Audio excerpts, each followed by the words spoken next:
the philosopher's legacy was hidden was to be her greatest mission. Everything was going according to plan. But then something happened that no one could have predicted. Colonel Volgin fired an American-made nuclear warhead at Sokolov's research facility. Khrushchev demanded that the US government provide proof that it wasn't involved. They couldn't just abort the operation to steal the legacy. So the operation itself was greatly expanded and revised. The authorities in Washington knew that in order to prove its innocence, they'd have to get rid of the boss, and that one of their own would have to do the job. The public couldn't be allowed to find out about it, not ever. This, they concluded, would be the best way to keep the whole thing under wraps. The boss wouldn't be allowed to come back home alive, and she wouldn't be allowed to kill herself. Her life would be ended by her most beloved disciple.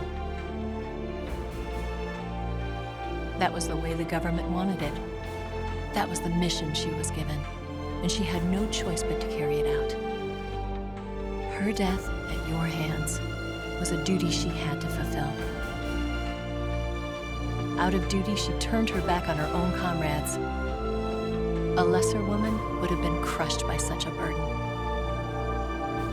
The taint of disgrace will follow her to her grave.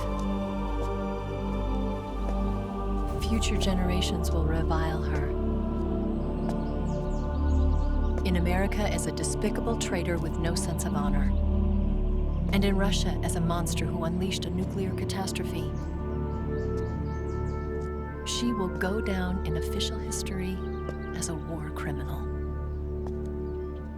And no one will ever understand her. That was her final mission.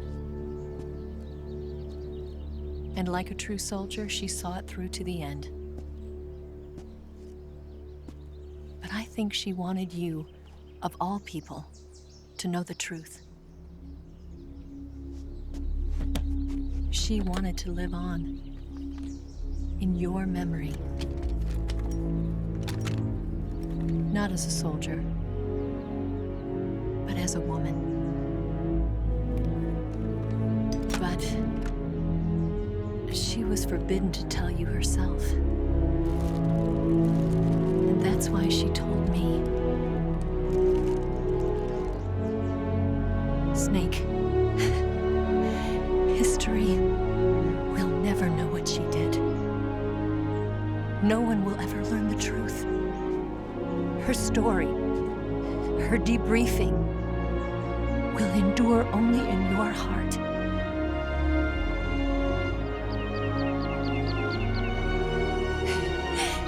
Everything she did for her country. She sacrificed her life and her honor for her native land. She was a real hero. She was a true patriot.